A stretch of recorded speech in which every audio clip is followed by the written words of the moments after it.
Goeiedag en baie welkom by sessie 18 van module 4, waar ons praat oor gebed.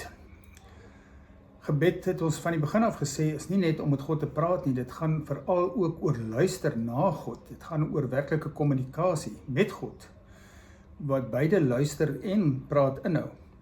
En ons het nou gekyk na hoe God met ons praat deur ons gedagtes, deur ons emosies, en nog 'n baie belangrike instrument waardeur God met ons praat, is ons liggame. Weet, die liggaam is die instrument wat ons het, wat altyd onmiddellik vir ons 'n een of ander boodskap gee. Maar baie min mense het nog geleer om te luister na die boodskappe van die liggaam.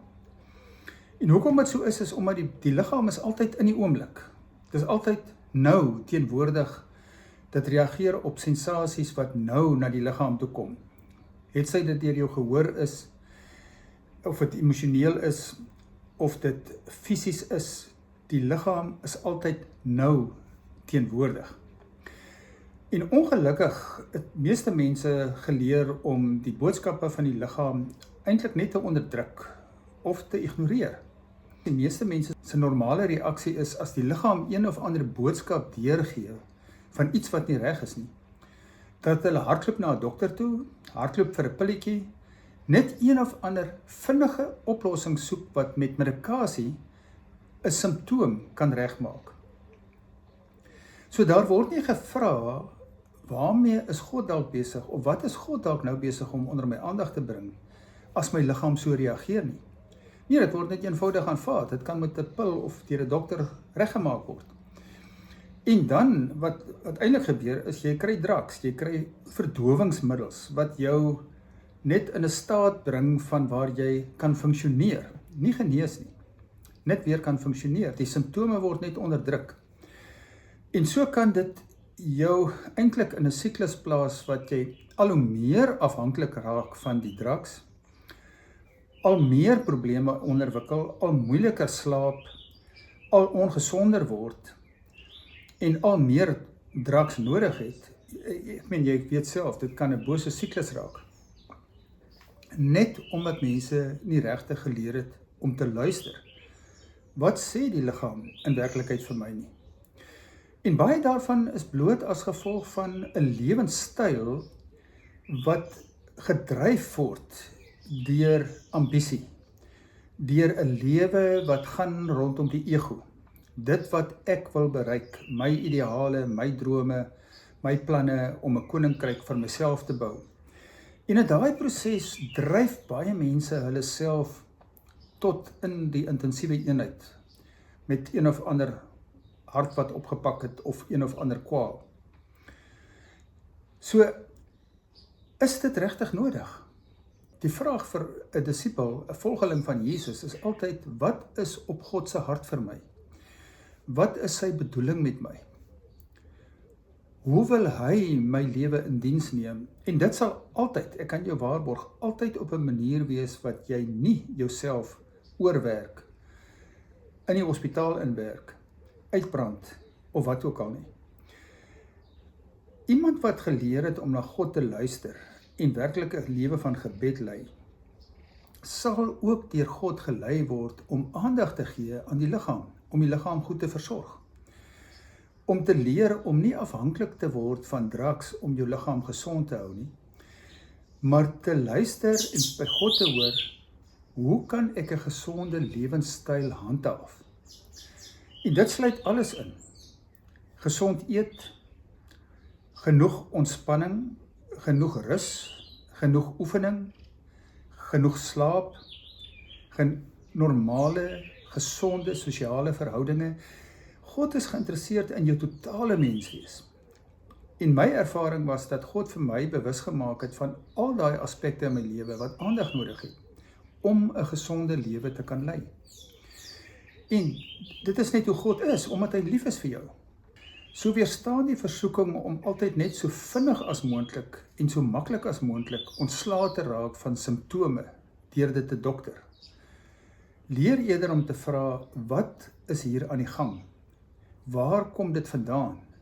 Praat met die Here daaroor. Vra vir hom, waar kom dit vandaan? Jy sal verbaas wees as jy regtig na God leer luister, hoe jy baie dikwels sal duidelike leiding kry, duidelike insig kry, wat vir jou 'n aanduiding gee van waar kom dit regtig vandaan.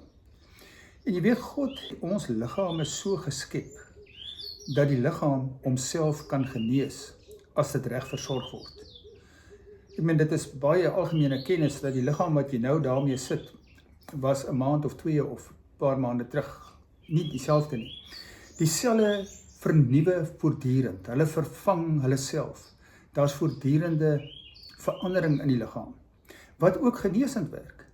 Jou hele liggaam is so geskep deur God, dat dit die vermoë het om virusse aan te val, siektes teen te staan, te beveg, dat jou liggaam op die regte tyd die boodskappe na die regte plekke toe stuur om die regte witbloedselle of rooi bloedselle, ek ken nie al die mediese terme nie, maar die regte, kan ek sê, soldaatjies te stuur om dit wat jou liggaam aanval te beveg, sodat jy 'n gesonde lewe kan hê. Die enigste rede waarom dokters dit byvoorbeeld waag om operasies uit te voer en jou groot snye in jou liggaam te maak en jou hele liggaam op te vlek, is omdat hulle weet, die liggaam kan homself genees en hy gaan dit doen. As hy hom toegewerk het en weer aan mekaar sit, dan genees die liggaam hom vanself. Die liggaam weet wat om te doen.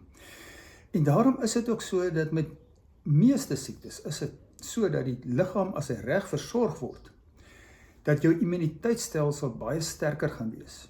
Jou vermoë om verkoues te weerstaan gaan baie groter wees. Om enige siekte of virus te weerstaan, gaan baie sterker wees.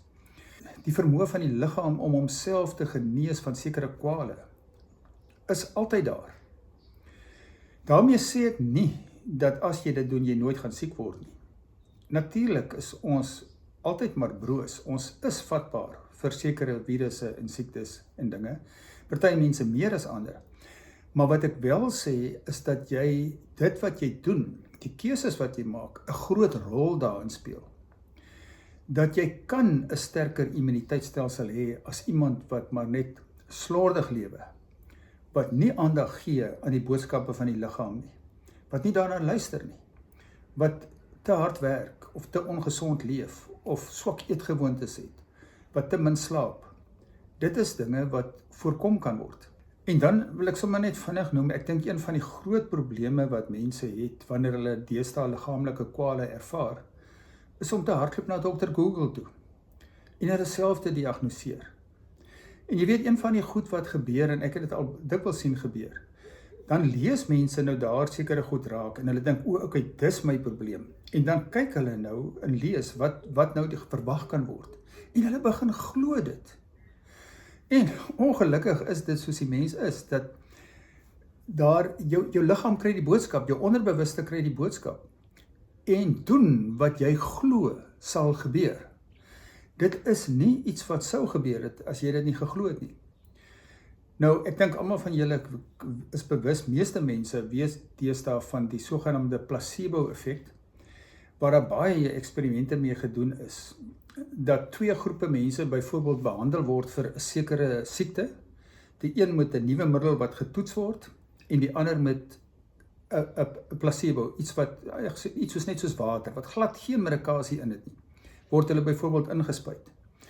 En dit gebeur baie dikwels, dat die mense wat die placebo ontvang, presies dieselfde reageer as die wat die werklike medikasie ontvang. Hoekom? Omdat hulle glo dat hulle gaan gesond word. Hulle onderbewuste kry die boodskap en die liggaam doen wat die onderbewuste sê.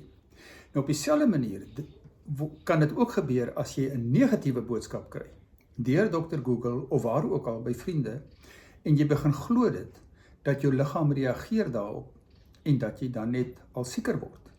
Dit word genoem die nocebo-effek. Jy kan gerus dit opsoek en bietjie lees daaroor of kyk daarna. So, in hierdie sessie beveel ek dan ook aan dat jy moet leer luister wat jou liggaam vir jou sê en vir die Here vra, hoe kan jy meer gesonde gewoontes aankweek waardeur jou liggaam versorg word? Ek glo absoluut dat as jy 'n gesonde lewenstyl handhaaf, dat jou vermoë om God se stem te onderskei baie skerper is. Jy's baie varser wanneer jy hom ontmoet. Jy kan baie meer gefokus luister. Jou kop is nie so deur mekaar ingejaag nie. Dit het 'n groot effek op jou verhouding met God. En behalwe vir stilte en afsondering en die goed wat ons aloor gepraat het, wat ons moet leer om stadiger te leef, tyd met God te spandeer, nou kom dit by gesond leef, gesond eet. Nog iets wat jy gerus na kan kyk, is die rol van musiek. Google bietjie die Mozart effek en lees bietjie daaroor. Daar is baie navorsing daaroor gedoen dat veral klassieke musiek en Mozart se musiek, maar ook ander klassieke musikante se musiek, het ook 'n geweldige positiewe genesende effek op jou liggaam. Daar's mense wat dit al meer en meer vandag al gebruik. Daar's al hospitale al wat dit speel in hulle sekere lokale en sekere plekke en sale, want hulle het agtergekom dat dit 'n geweldige positiewe effek het ook op die liggaam se vermoë om homself te genees. Nou daar is 'n wetenskap agter dit wat ek nie nou hierop kan ingaan nie, maar lees gerus self verder daaroor. En dan natuurlik is dit so dat ons nie onrealisties moet wees nie. Ons weet ons het 'n beperkte tyd hier op aarde. Ons kan nie vir ewig hier leef nie. Een of ander tyd sal ons liggame swakker raak, sal ons ook hier sterf. Maar jy weet, as 'n mens werklik verstaan waarvan die lewe is waarvan Christus vir ons gesê het, dat van daai lewe kan ons nooit sterf nie. As hy met Martha praat in Johannes 11, dan is dit nie so groot probleem nie. Dan moet jy ook vrede maak daarmee, dat hierdie lewe tydelik is, dat dit nie regtig is waaroor alles gaan nie. Dat die lewe wat God met jou deel, nooit van jou weggeneem kan word nie. Dankie dat jy weer saam geluister het.